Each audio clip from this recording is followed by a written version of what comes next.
Et je laisse la parole à Sylvaine et avec joie. Et je nous souhaite à nous tous une très heureuse heure d'écoute. Merci Anne. Bonjour à toutes et à tous. Alors nous avons vu que dès le début du christianisme, une certaine forme de piété tend à enfermer Marie dans une vénération aux allures de divinisation. C'est la circularité que j'ai pointée au début de nos rencontres qui vient surcharger sa différence avec notre commune humanité. Cette tendance est évidemment hérétique, car nous ne croyons qu'en un seul Dieu, unique médiateur. Elle est pourtant encouragée par l'institution, soucieuse, sans jamais l'exprimer, de détourner les qualités d'une femme qui révélerait un peu trop sa détermination et son autonomie dans sa foi de disciple. C'est ainsi que Marie est opposée à Ève, dans une obéissance déclinée en une sorte de soumission naïve que symboliserait sa virginité. Or, une autre forme de lecture peut mettre en évidence un tout autre caractère de Marie. Nous allons essayer de le voir hors de la compréhension androcentrique dans laquelle nous baignons depuis des millénaires. J'ai parlé d'androcentrisme. C'est une notion qui a été utilisée pour la première fois en 1903 par le sociologue américain Lester Frank Ward. Le thème a été repris par la théologienne Kari Boresen dans un article en 1976 de la revue Concilium, où elle le définit ainsi. L'androcentrisme est une doctrine de la relation entre l'homme et la femme, élaborée du seul point de vue de l'homme, sans aucune intention de réciprocité. Nous allons aujourd'hui déconstruire ce modèle du féminin pour mettre en évidence que dès le début, la Bible nous propose un cheminement humain, y compris dans ses harmoniques féminines. Et Marie honore pleinement celle-ci, sans qu'il soit nécessaire de l'assimiler à une forme de féminin divin. Nous montrerons que cette déviance provient du refus d'adhérer au caractère féminin de Dieu lui-même pour le maintenir dans la caricature d'un Dieu viril dont nous peinons à sortir. Et Mary Daly, dans The Church and the Second Sex, résume ce danger sur le mode de la plaisanterie un peu polémique. Si Dieu est mal, alors le mal est Dieu. Or, à l'inverse, la Bible nous montre que Dieu n'est pas dans le genre.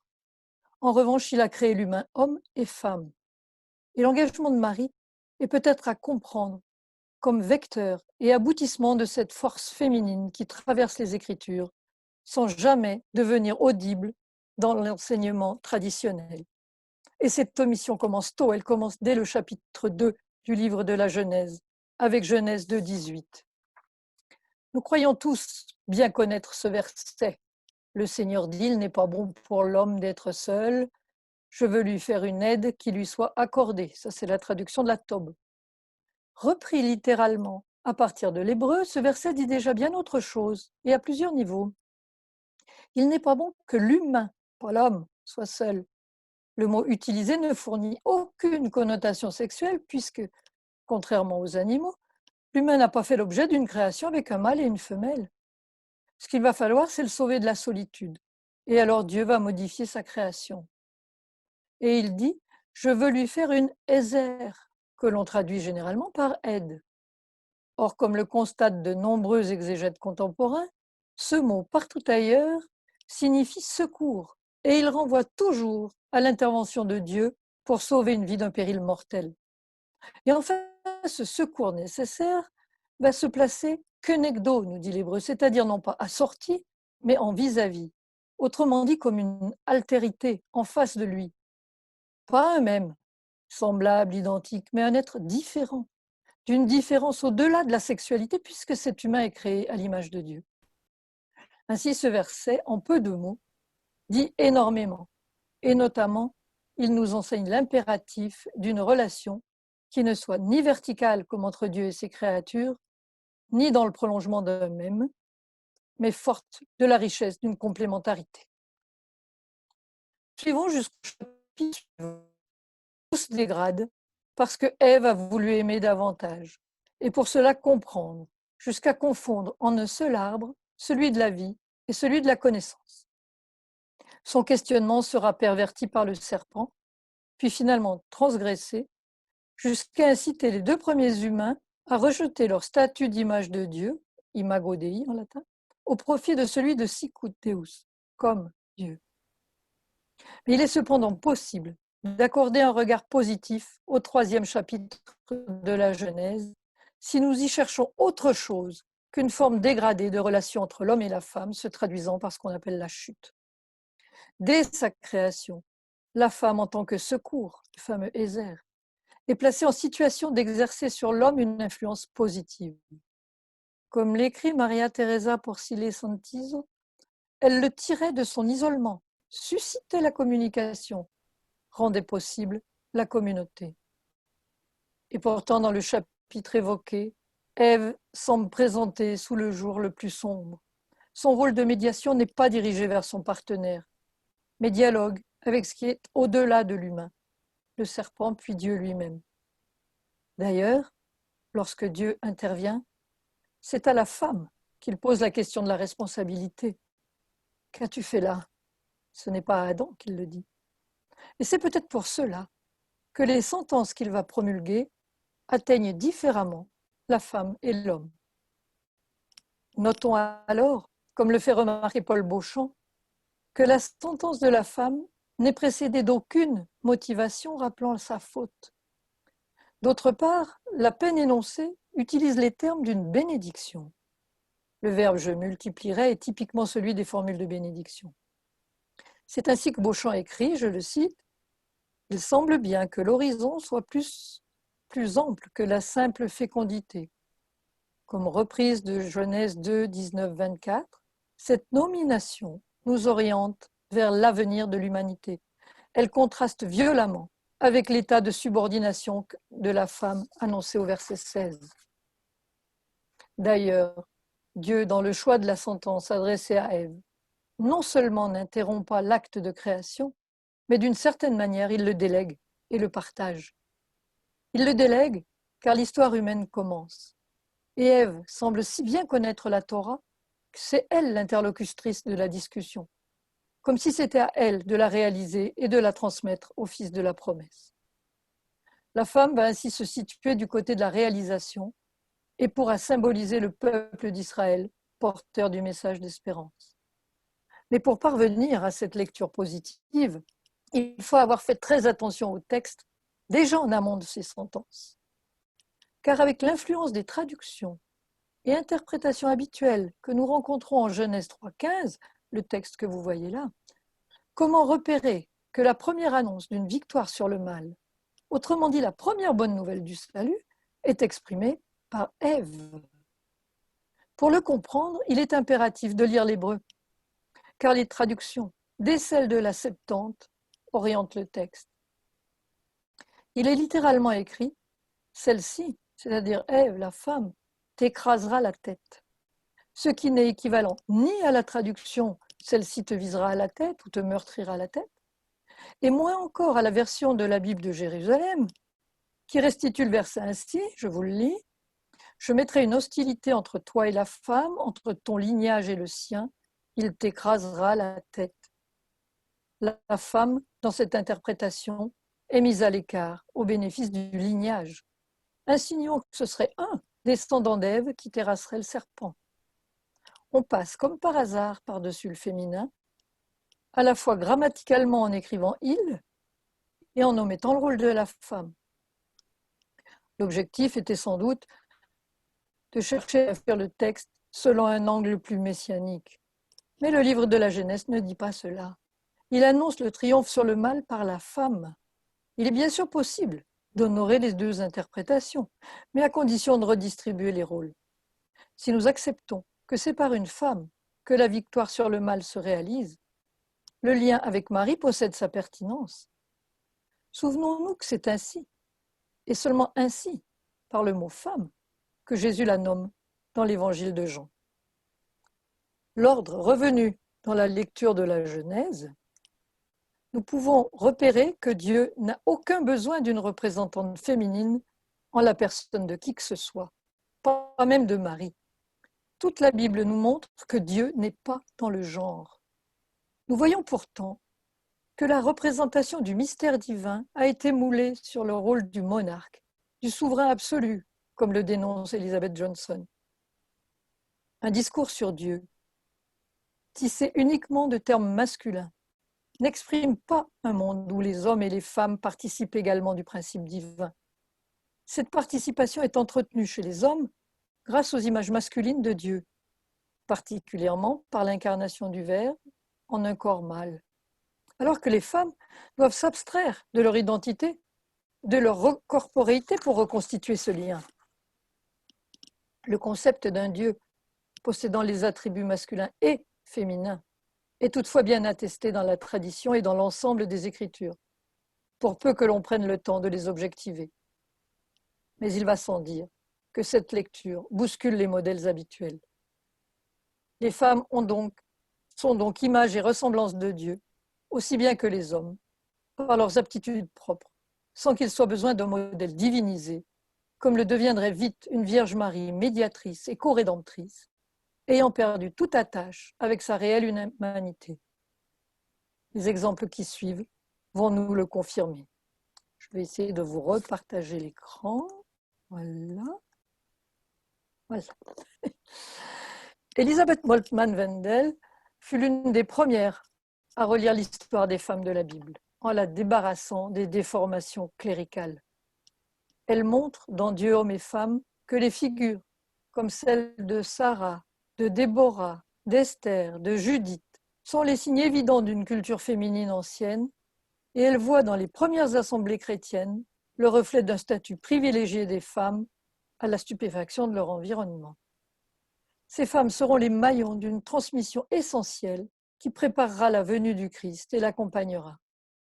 Il ne faudrait d'ailleurs pas se tromper sur l'intention des rédacteurs bibliques, car ces personnages féminins ne sont pas proposés comme d'étranges phénomènes au caractère singulier.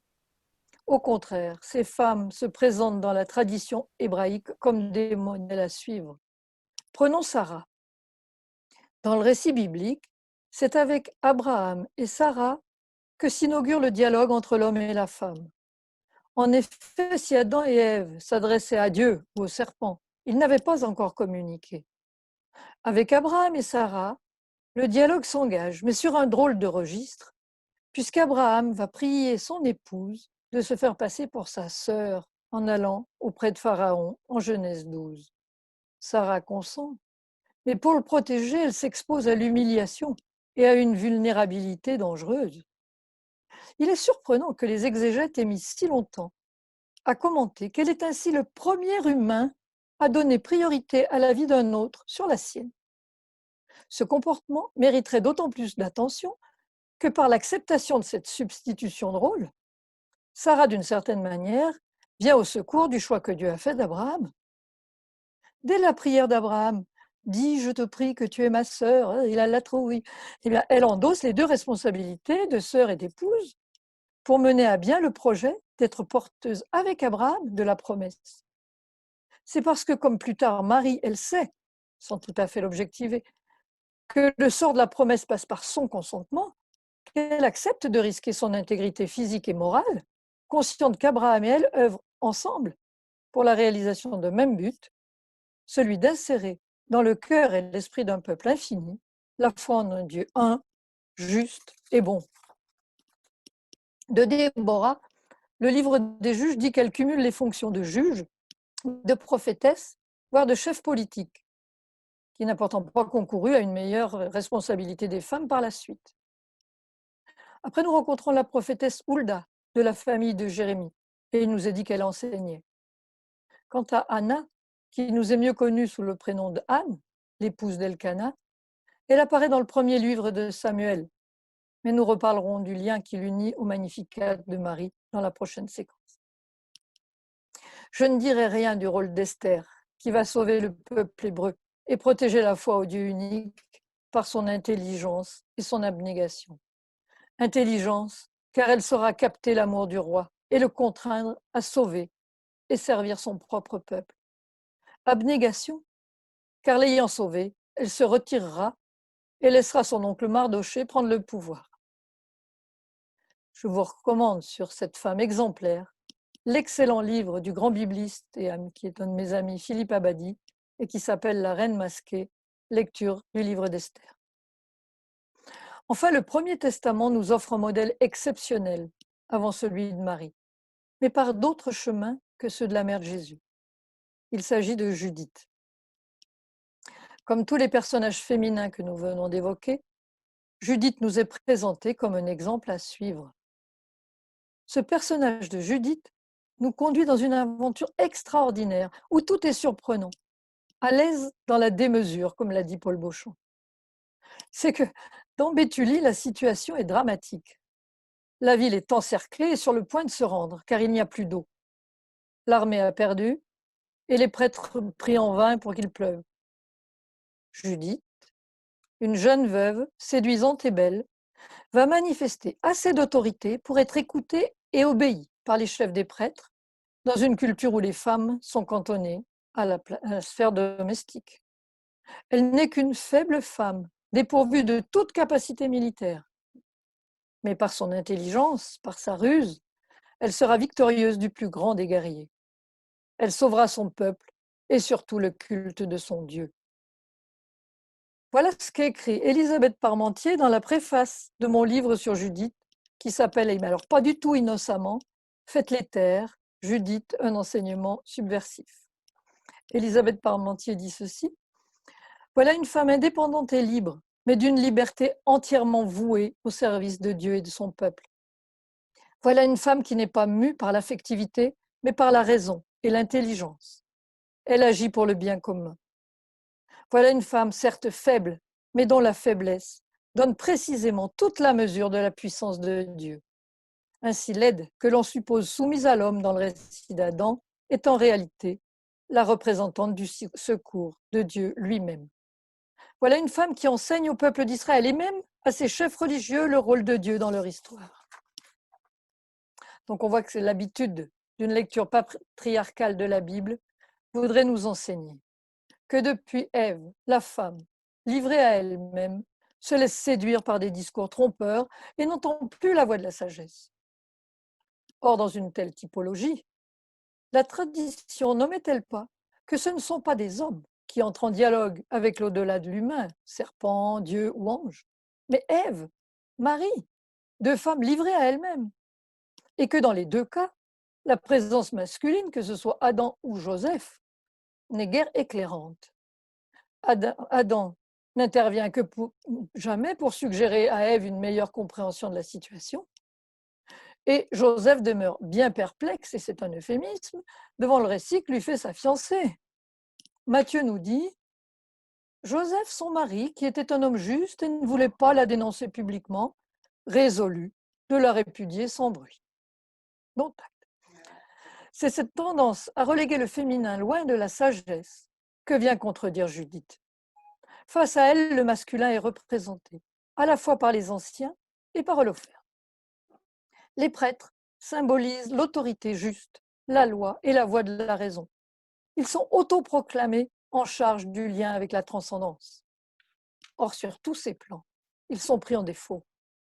La sagesse et la foi de Judith, passant par d'autres chemins, seront seuls capables de mettre en place la stratégie qui sauvera le peuple et même le nom du Dieu. Quant à ce que symbolise Holoferne, la force brute, l'outrecuidance que donne la certitude de la domination, tout sombre dans le pire des ridicules, celui d'être jeté à bas parce qu'il lui est immédiatement contraire, la fragilité, l'artifice éphémère, qui deviennent des armes redoutables quand elles sont forgées dans des valeurs qui ne doivent rien à la contingence. Le livre de Judith était lu et connu du temps de Jésus. Les références scripturaires reproduites dans la bénédiction de Marie suggèrent cette imprégnation. Et ce n'est pas procéder par argument de convenance que de présumer que Jésus, composant son entourage d'hommes, mais aussi de femmes, ouvrait le monde à une dimension nouvelle de leur complémentarité. Nous constatons donc que Marie ne sera pas un cas isolé de femme appelée à une destinée exceptionnelle. L'évangile de Luc choisit une porte d'entrée apparemment moins subversive pour présenter Marie, mais le choix de Dieu n'est pas moins audacieux. Toutes ces femmes, dont l'histoire sainte a fait si peu de cas, s'avèrent finalement étrangement présentes. Elles le demeurent quand le Verbe se fait chair, mais il faut aiguiser son regard et s'habituer à lire dans les creux du texte pour percevoir l'importance du chant que Jésus va octroyer aux femmes contre toutes les traditions du peuple dans lequel il vient révéler sa lumière. Ainsi, dans l'épisode de l'Annonciation, Luca Castiglioni note que, je le cite, « La manière dont Marie accepte la proposition de l'ange met en évidence sa liberté intérieure, sa capacité d'autodétermination et sa foi consciente et active. Elle décide de sa vie sans laisser les ingérences sociales et religieuses entraver sa disponibilité. » Et pourtant, si Israël attend un Messie et peut se prêter à l'écoute de messages hors du commun, son organisation sociale n'est pas du tout préparée à accueillir des femmes en dehors de la sphère privée et demeure centrée sur des fondements masculins, tout particulièrement quand il s'agit de transmettre. Or, Jésus nous montre le contraire. Il associe sa mère aux disciples bien-aimés lors de la crucifixion pour fonder l'Église. Jésus demande à Marie de Magdala d'aller témoigner et annoncer la bonne nouvelle de sa résurrection. Il leur fait confiance et leur donne de grandes responsabilités.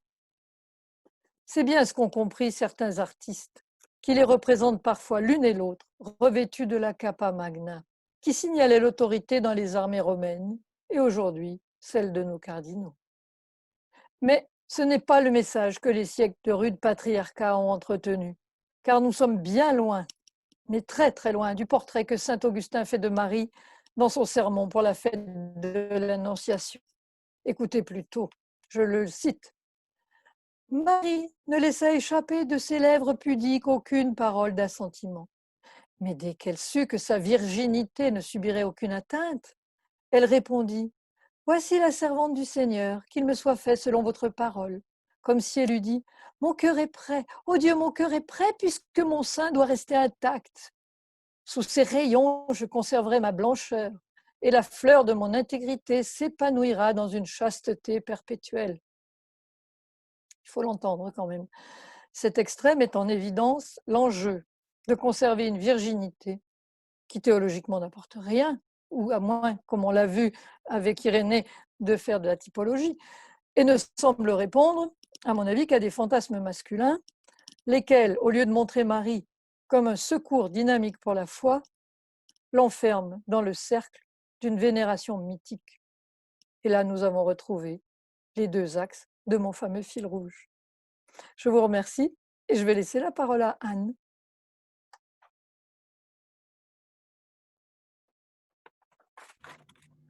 Eh bien, merci Sylvaine. Quelle bouffée d'air frais nous recevons grâce à ta prestation actuelle. C'est un vrai bonheur. Alors, moi, je vais être très, très, très terre à terre et je vais essayer de vous montrer comment Marie est un modèle pour tous les croyants et non pas seulement pour des femmes. Voilà. Et je voudrais commencer mon propos en reprenant la question que je vous avais posée lors de notre première séance. Nous avions observé que le récit de l'Annonciation était sans témoin. Il n'y a même pas une petite soubrette cachée derrière le mur. Nous sommes vraiment devant une scène intime. Alors, comment expliquer ça? Aurait-on retrouvé des documents où Marie raconterait ce qui lui est arrivé? Aurait-elle écrit tout ça sur un papyrus qu'elle aurait enfoui dans une jarre, elle-même enfoui dans une grotte, surplombant les falaises de la mer Morte? Ou a-t-elle fait ses confidences à Luc, ou à Joseph son époux, qui les aurait faites à Matthieu, qui les aurait faites à Luc?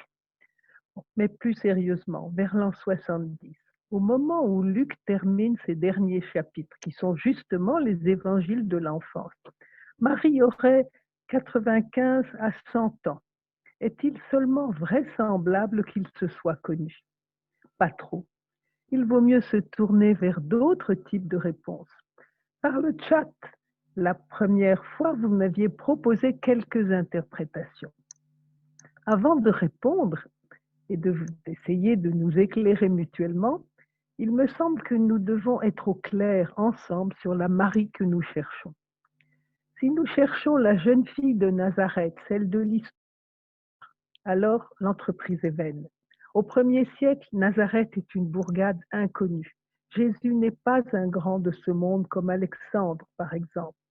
La lave du temps a figé l'histoire réelle de cette femme et sa vie s'est déroulée tellement loin des projecteurs que personne n'en a gardé trace.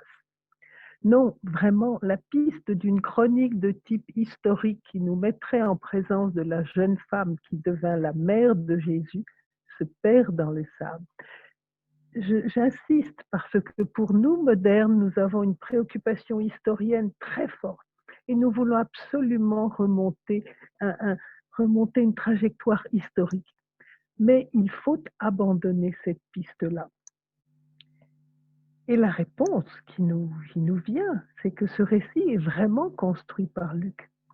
Alors, il y a quelque chose de vertigineux à entendre ça, car nous devons faire complètement confiance à Luc.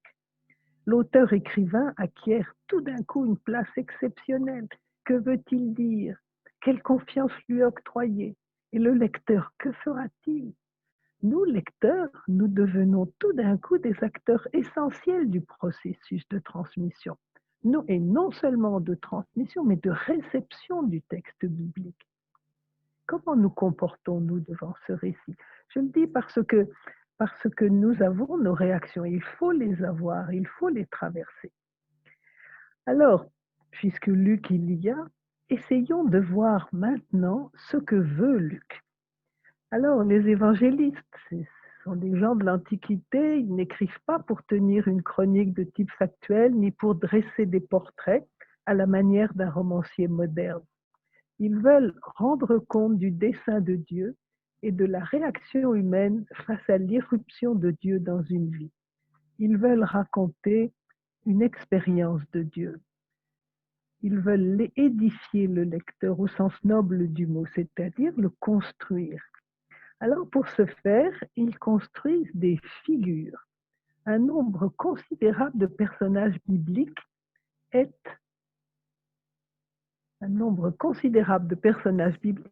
sont des figures. Les patriarches d'Israël, par exemple, Abraham, Isaac, Jacob, Anne, la mère de Samuel dont il vient d'être question, la Samaritaine aussi, sont des figures avant d'être des personnages historiques.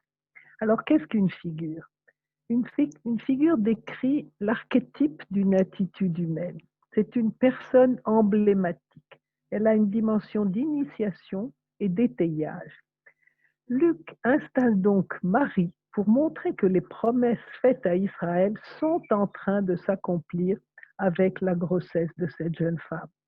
Jésus n'est pas n'importe qui, il est celui qu'Israël attendait.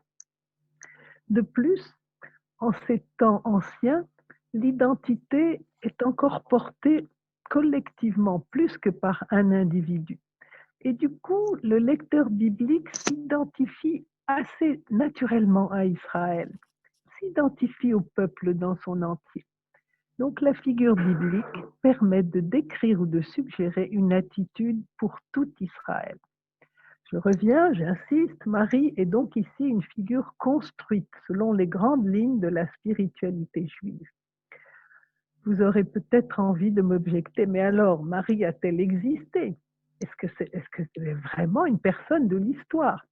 Alors, je m'en tire avec Marie, je m'en tirerais bien. Si vous m'aviez demandé si la Samaritaine a vraiment existé, je ne saurais pas vous répondre. Mais Marie, oui, c'est sûr, puisque Jésus a existé. Vous savez, je rappelle cet adage des juristes, seule la mère est certaine, sola mater certa est. J'en viens maintenant à la plus essentielle des raisons qui doit nous faire abandonner des pistes de journalistes qui espionneraient des altesses royales. Eh bien, c'est que Marie n'est pas le centre de l'histoire que racontent les évangiles. Le centre de l'histoire, c'est Jésus. Et la préoccupation centrale de Luc, elle est de raconter tout au long des chapitres 1 et 2, que nous avons déjà sélectionnés ensemble, comment cet enfant a été, oui ou non, accepté en Israël et par qui. Alors je reprends tous les personnages que vous avez déjà vus dans ces deux chapitres, Zacharie, Marie, Élisabeth, les anges, Joseph, Siméon et Anne, la prophétesse, sont tous au service de ce projet. Alors Zacharie l'est parce qu'il ne comprend pas, il l'est par la négative. Et je rappelle un peu perfidement qu'il est du monde des Lévites, c'est-à-dire des prêtres. Mais tous les autres personnes que je viens de citer participent à ce projet parce qu'ils comprennent très bien. Je voudrais prendre Anne comme exemple. En Anne la prophétesse, en Luc 2, 36, 38. C'est un texte que vous n'avez pas dans vos textes, mais ceux dans les textes que je vous ai donnés le premier jour, mais ceux d'entre vous qui ont une Bible ouverte peuvent regarder. Anne nous est présentée comme une prophétesse, catégorie essentielle dans le judaïsme, car le prophète est celui qui entre dans les arcanes de la volonté divine. Alors Anne, jour et nuit, vit au temple, centre de la vie religieuse, lieu essentiel pour Luc. C'est ainsi qu'il finira son livre et qu'il commencera les actes. Et Anne est âgée de 84 ans. Alors, quand on a un chiffre, on essaye de le diviser pour voir ce qui peut nous rappeler. Eh bien, les 84 ans d'Anne, c'est tout simplement 12 multiplié par 7. Alors 7, c'est le chiffre de l'accomplissement, et 12, c'est le nombre des 12 tribus d'Israël. Anne a donc autorité pour parler au nom de tout Israël. D'autant plus qu'elle vient de la tribu d'Asser, qui est tout au nord, la tribu la plus éloignée, la plus crottée, la plus insignifiante d'Israël. Asser, c'est le perpète-les-oies d'Israël. Donc, même Asser est au courant. C'est dire que la nouvelle fait du bruit. Voilà donc une femme qui, par ses canaux très latéraux, sans la reconnaissance officielle du corps des prêtres, parle tout de même au nom de tout Israël. Voilà, j'ai fait un petit détour par Marie pour vous montrer comment ces textes sont construits dans le projet lucanien, qui est de dire que tout Israël doit reconnaître cet enfant. Et Marie va elle aussi contribuer à ce projet. Voilà, je voudrais vous montrer comment Marie, comme Anne, a une vraie légitimité à représenter Israël. Elle est une figure collective d'Israël. Jusque-là, j'ai affirmé, mais maintenant, je vais tenter de démontrer ce que j'ai affirmé. Et je vous invite à regarder avec moi le texte de près. Nous sommes donc en Luc 1, 26, 38. Alors, c'est la première apparition de Marie chez Luc. C'est la scène initiale où Luc va lui donner une place majeure au cœur du dispositif de salut qu'il a comme projet d'énoncer tout au long de son évangile. Et cette scène doit toucher le lecteur juif en lui évoquant un background culturel qui lui est familier. Et c'est en effet le cas, comme nous allons le voir. Alors je vous invite à pointer ces attitudes dans le texte de Luc. En effet, Marie reçoit la visite d'un ange de la même manière que Dieu visite son peuple. Elle a la crainte de Dieu, qui est à comprendre. La crainte de Dieu dans le Premier Testament, c'est une sorte de travail pour passer de la crainte formelle, la crainte négative, à un respect aimant et désirant. Bon. Marie est comblée de grâce. Elle est donc choisie par le Seigneur et elle en assume la responsabilité. Donc, visite, crainte, choisie. Quatrième caractéristique, elle est en attente. D'abord, elle attend son enfant depuis 6 mois. C'est la première réalité vraiment matérielle de l'attente. Et puis aussi, elle est en disponibilité à l'esprit parce qu'elle est en quête. Elle est en quête selon le principe central de la spiritualité juive qui est la derek, la quête. Alors pourquoi je dis qu'elle est en quête? Eh bien essentiellement parce qu'elle ne ferme pas sa porte. Elle est curieuse. Elle a envie de savoir. Un ange arrive, elle le laisse. On dirait qu'un ange n'entre pas toujours par les portes, mais enfin, elle est comme ça. Elle est curieuse de savoir. Alors j'insiste un petit peu sur la derek. La derek, c'est la quintessence de la spiritualité juive. C'est cette caractéristique qui veut tourner toujours en recherche.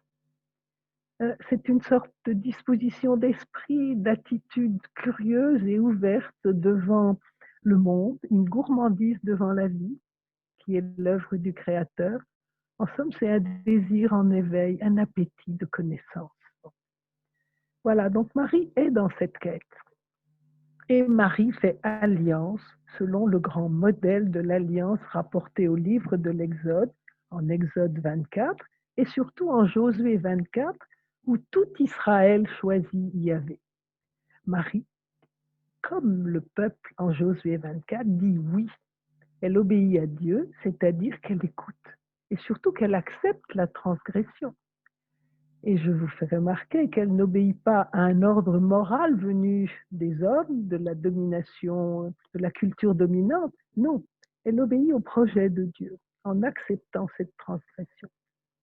Je rappelle la question qu'elle pose dans ce récit. Pour appuyer ce que je vous dis là, je rappelle la question qu'elle pose. Comment cela sera-t-il puisque je ne connais point d'homme? Cette question met Marie du côté de ceux qui n'acceptent pas n'importe quoi.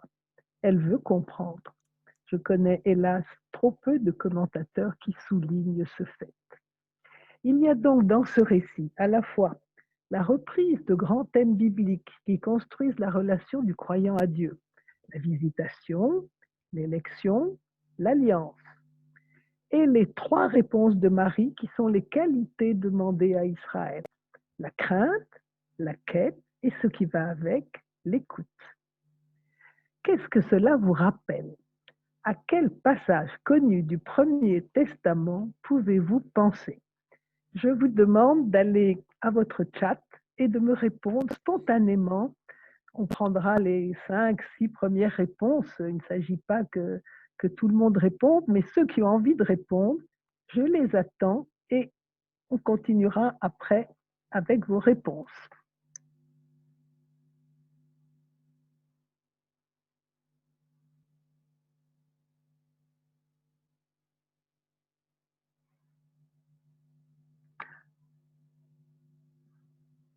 Alors la réponse est arrivée. Je vous propose d'arrêter. Vous l'avez sur votre chat, c'est le schéma Israël.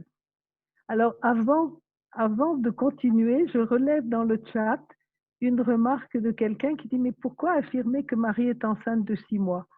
C'est une énorme faute de ma part. J'ai plaqué ce 6e mois aujourd'hui même sur un texte qui ne l'avait pas, donc je vous prie de m'en excuser. Voilà, donc c'est le schéma Israël dont je voudrais vous parler. Le schéma Israël, vous savez ce que c'est la prière du peuple juif.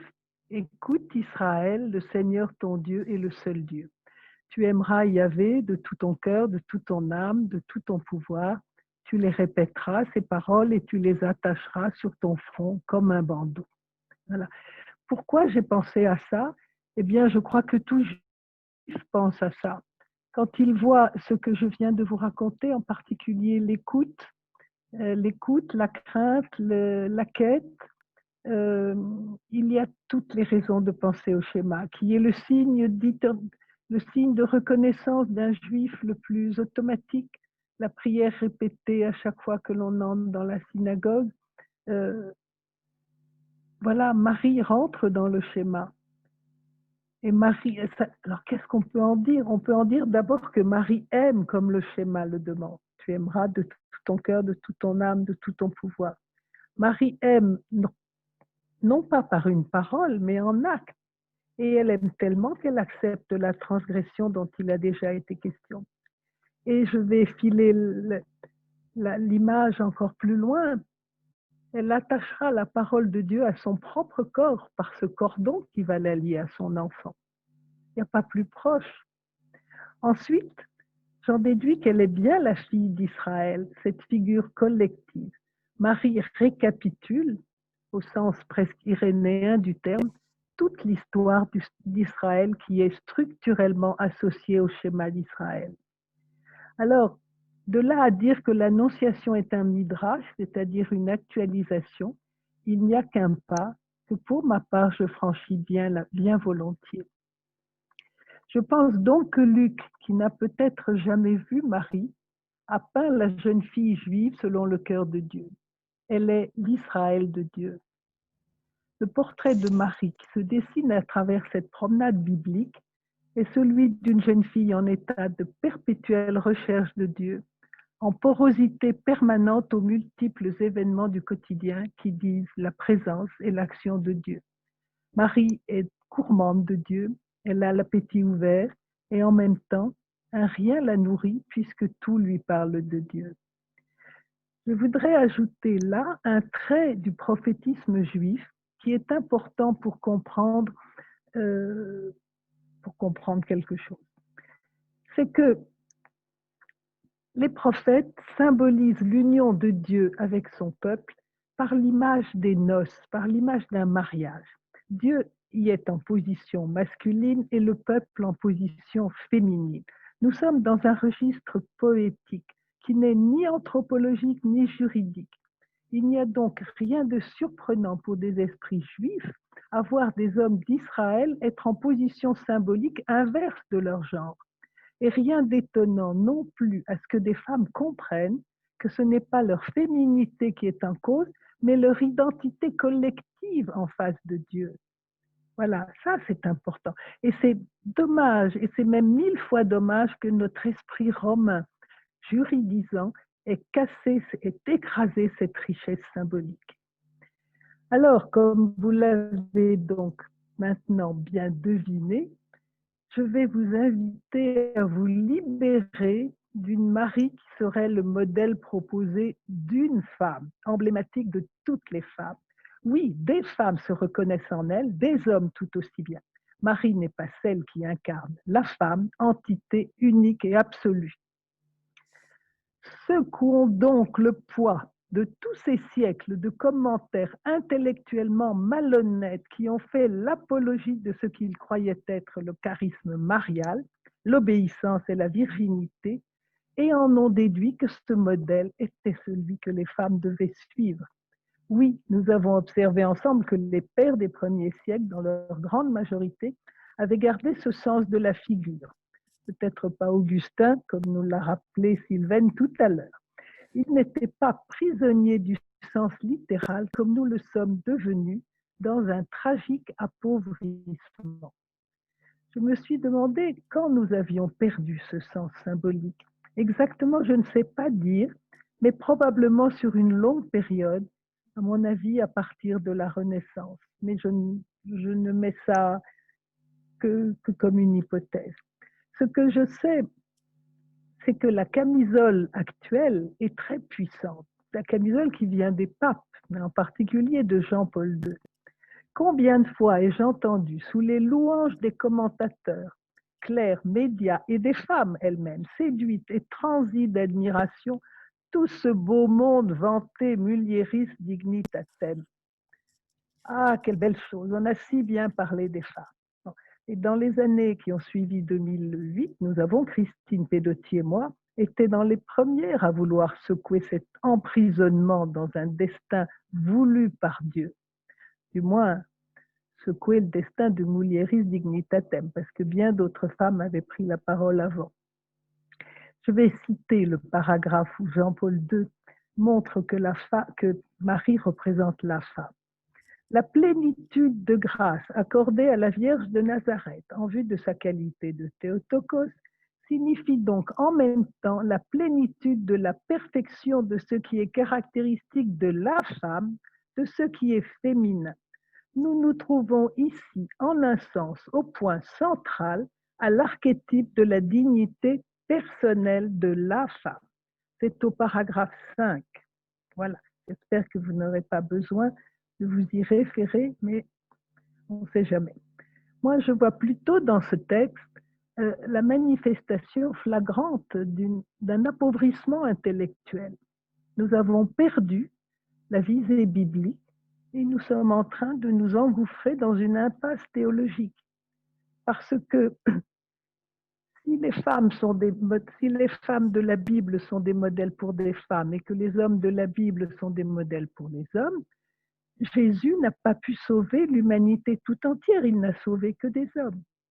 Donc c'est une grande impasse théologique de croire ça. Mais aujourd'hui, nous l'entendons, j'insiste, j'insiste, nous avons ça autour de nous. Ce sont des matières pour les homélies actuelles. Bon. Et ce qui est très étonnant, c'est que ce rétrécissement, ce fondamentalisme n'est pas du tout conforme au génie catholique. Le génie catholique, c'est de chercher vous savez, il y avait les quatre sens de l'écriture. On avait inventé des profondeurs de sens remarquables au cours de l'histoire. Et voilà qu'aujourd'hui, on est en train de se figer dans une lecture littérale.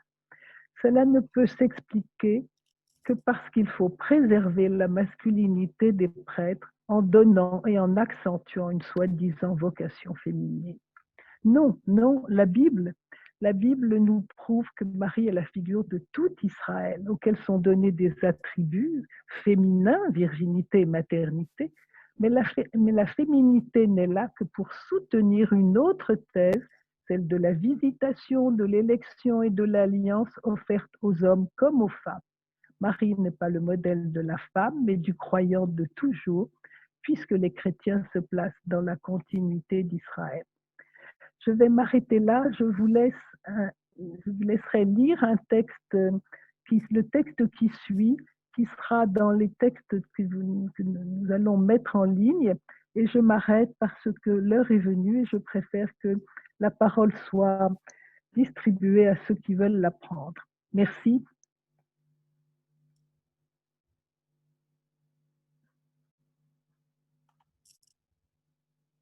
Il est peut-être le moment de réagir les uns et les autres à ce que vous avez entendu. Je pense que ça doit vous déplacer un petit peu, tout ce qu'on a dit. Donc allez, n'hésitez pas, vous levez la main et Adeline sera ravie de vous donner la parole. Alors, Martine a levé la main, Martine Faïs, si vous voulez prendre la parole. Et je vois Lionel Dufour juste après. Martine, est-ce que vous réussissez à réactiver votre micro? Voilà. Là, ça y est, vous m'entendez? Oui, tout à fait. Oui, ben moi déjà, je voudrais dire merci à Anne et à Sylvaine parce que vraiment, c'est très, très intéressant. Et jusqu'à présent, l'Annonciation, ça nous est toujours présenté comme quelque chose de merveilleux auquel il faut croire. La foi, c'est précisément croire en l'extraordinaire. Voilà. Et la foi, c'est pas ça, quoi. La foi, c'est vraiment une quête personnelle et je trouve que ça nous aide énormément, quoi. Et juste, j'ai envie de dire merci pour ça. Voilà, c'est une bouffée d'air, comme disait Anne. Ça fait plaisir. Voilà, j'ai fini. Merci beaucoup. Lionel, allez-y, si vous pouvez activer votre micro. Moi, je suis bouleversé par ce que j'entends, parce que ça correspond exactement à ce que je pense, ce que je viens d'entendre, sans jamais oser le formuler autour de moi. Et je vous félicite de votre démarche et du courage avec lequel vous le faites. J'ai du reste arrêté mes études de théologie très rapidement parce qu'on était dans une démarche littéraire, alors que j'avais commencé un certificat d'études de spiritualité à l'Institut Saint-Jean de la Croix. Et quand on a fait ce certificat de spiritualité où on ne parle que de spiritualité dans l'Église, lorsqu'on commence la théologie, manifestement, on est dans l'ersatz et on n'est plus dans la foi. Et Anne, vous venez de souligner quelque chose de très important, c'est les 4 niveaux de lecture de la Bible auxquels je pratique. Et effectivement, c'est un ferment extrêmement dangereux pour l'Église en tant qu'elle qui prétend avoir son magistère. C'est que l'analyse que l'on fait à partir de ces 4 niveaux de lecture ne conduit pas forcément à l'interprétation que l'Église fait des textes. Et à ce moment-là, chacun devient un peu libre. Et combien de fois je me suis fait remettre en place parce que j'avais trop de liberté dans ma pensée et on m'expliquait que j'étais dans un institut catholique. Et donc, il fallait que j'accepte la virginité de l'Église en disant « mais non, non, non, l'Esprit Saint est venu, pour moi qui suis un peu scientifique, j'ai besoin de 2 gamètes pour faire un enfant. » Donc, effectivement, il y avait bien un père putatif et l'Esprit Saint venait aussi, mais pas de la façon dont c'était expliqué. Voilà. Donc, je crois que vous avez touché le cœur même du problème quant à l'analyse, c'est que si on travaille selon ces 4 niveaux de lecture, eh bien à ce moment-là, on arrive à réinterpréter Et j'avais un prêtre qui était un jésuite qui me disait, Lionel, il faudra réécrire l'évangile. Je n'en comprenais pas le sens il y a quelques années et maintenant ça prend toute sa saveur. Merci pour tout ce que vous faites en ce moment. Peut-être qu'il faut rappeler pour tout le monde qu'il n'a pas forcément à l'esprit les fameux 4 sens de l'écriture, qui est le sens littéral, le sens allégorique, le sens anthropologique, moral et le sens spirituel.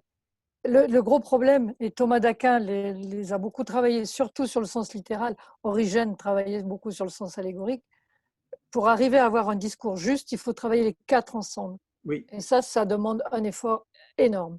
Donc évidemment que nos clercs préfèrent la bouillie pour chat qui va beaucoup moins loin.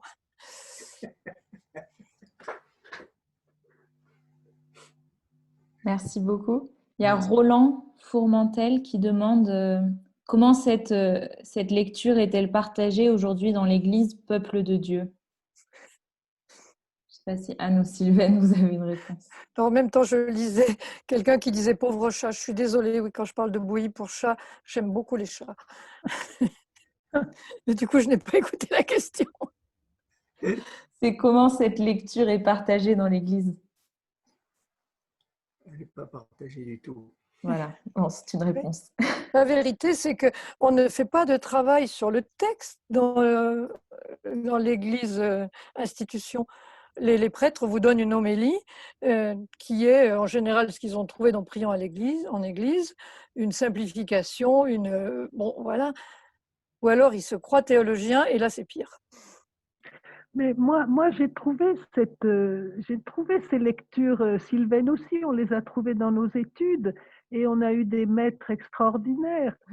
Et on ne peut que regretter que la qualité de leurs enseignements ne se soit pas propagée à tous les niveaux du peuple chrétien. Je pense que souvent il y avait une coupure entre ces théologiens et les parois, les prêtres, les prêtres et la diffusion paroissiale. Et c'est un grand dommage parce qu'est venue derrière une autre école qui a aplati et appauvri la richesse de tout ça. Oui, j'ai parlé plusieurs fois de Paul Beauchamp, je cite quelquefois Christian Ducoq. À la faculté de théologie de Lyon, nous avons eu de très grands professeurs. Il en reste encore. Simplement, les séminaristes ne veulent plus suivre les cours de ces enseignants-là. Parce que c'est plus ce qui les intéresse. Ils préfèrent propager une sainte parole qui leur est donnée par l'institution et la tradition plutôt que par les textes et la Bible. Donc voilà, mais on aura l'occasion de le voir quand on va redéconstruire tout ce que l'inflation cléricale a fait, comment la tradition a pris le pas sur l'écriture et sur l'interprétation des textes. Ça a été le problème de Vatican II, puisqu'il y avait une question mariale à l'ouverture de Vatican II, et on voyait bien à travers cette question concernant Marie que l'Église était coupée en deux.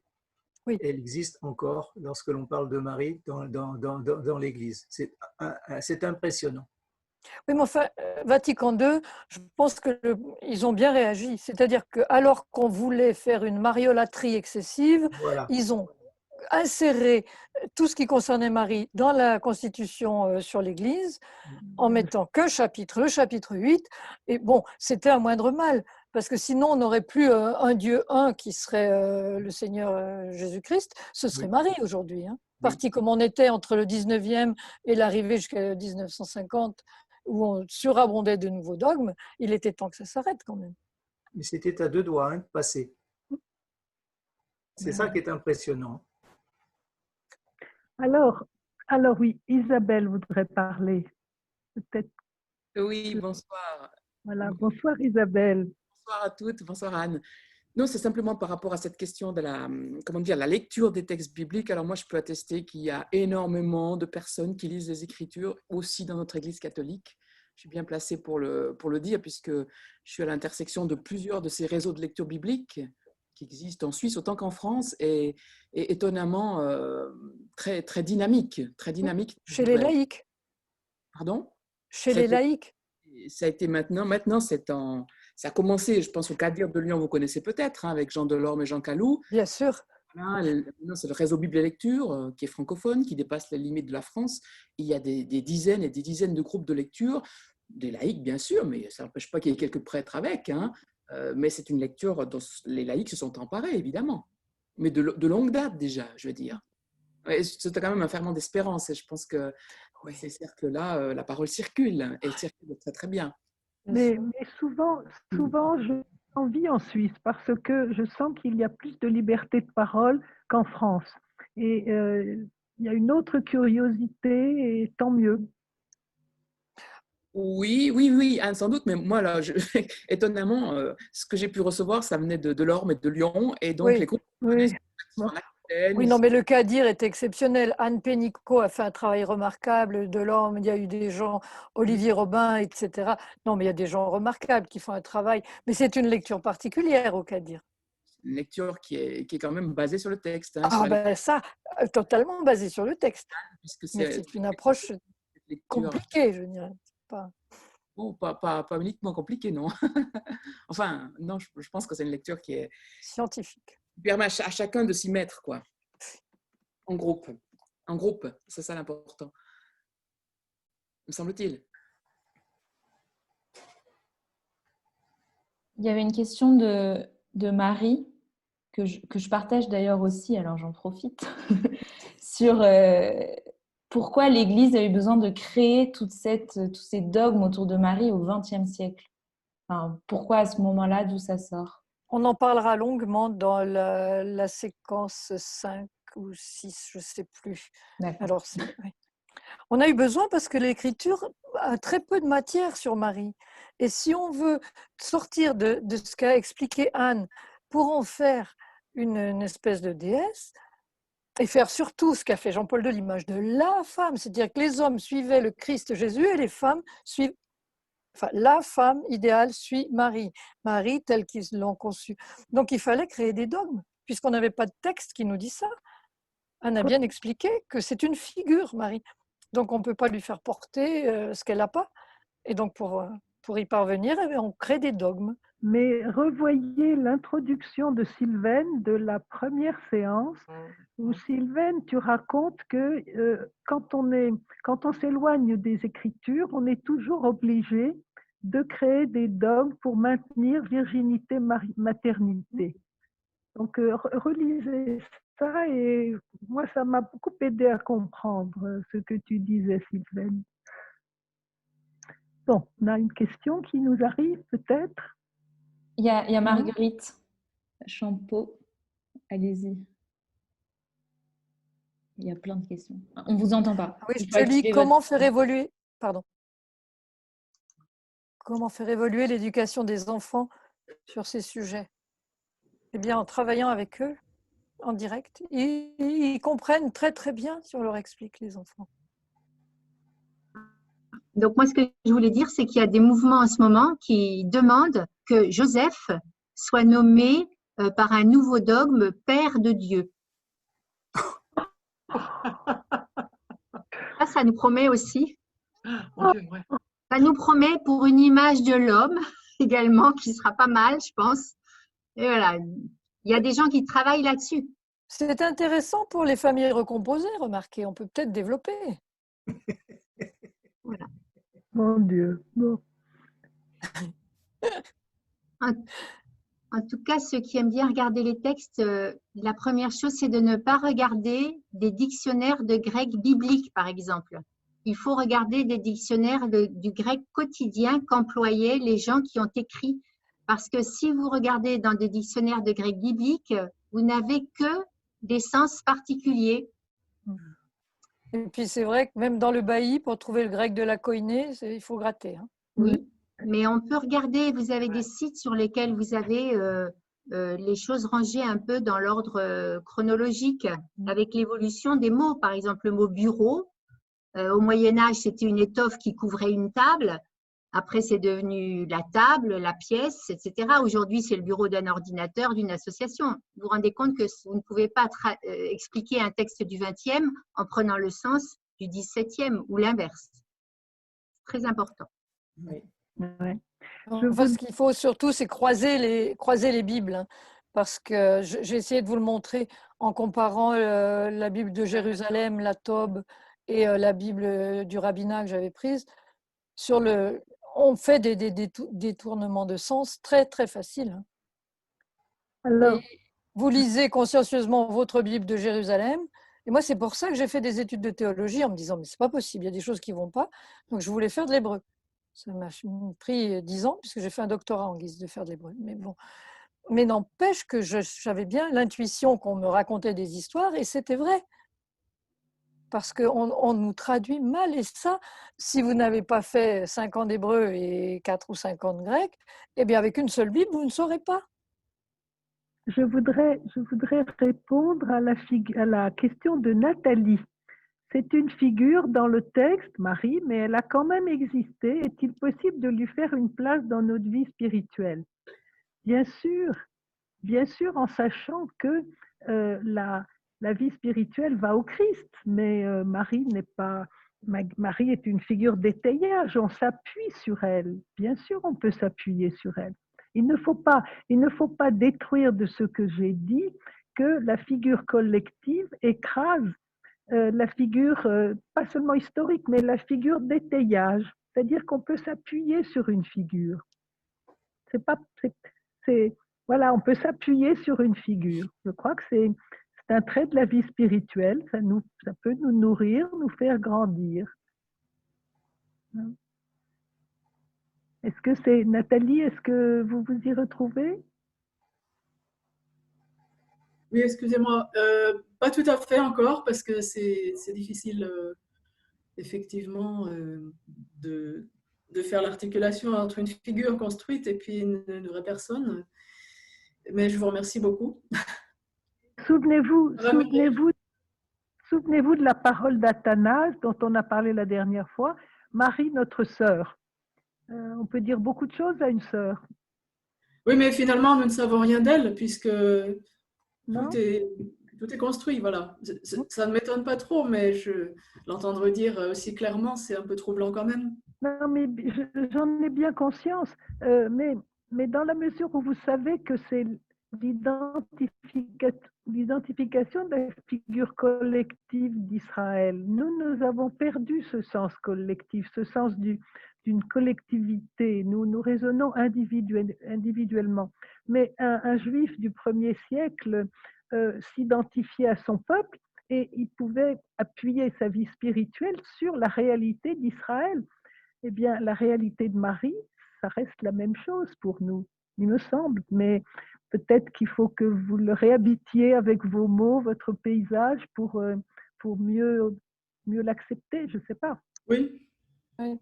Il y a un chemin à faire, c'est sûr, entre la personnification qu'on avait d'une Vierge bleu et blanc qui est toujours vierge, etc. Et cette figure que vous a montrée Anne, c'est sûr qu'il y a à habiter ça. Mais c'est possible et vous pouvez prier quand même Marie. Oui, je voudrais saluer cette personne, Marcella, qui est brésilienne et qui est avec nous ce soir. Tant mieux, on est content de vous accueillir. Je ne sais pas quoi vous dire. Si vous avez des groupes à Récif, tant mieux. Les groupes progressistes en France, il y en a un petit peu, mais c'est ce qu'on est en train de faire en ce moment. Donc, espérons que nous serons plus nombreux demain. Il y a une question drôle. Pourquoi est-ce qu'on dit « Je vous salue Marie » et « Tutoie ton Dieu » Alors, d'abord, on tutoie dans le Notre Père depuis très peu de temps.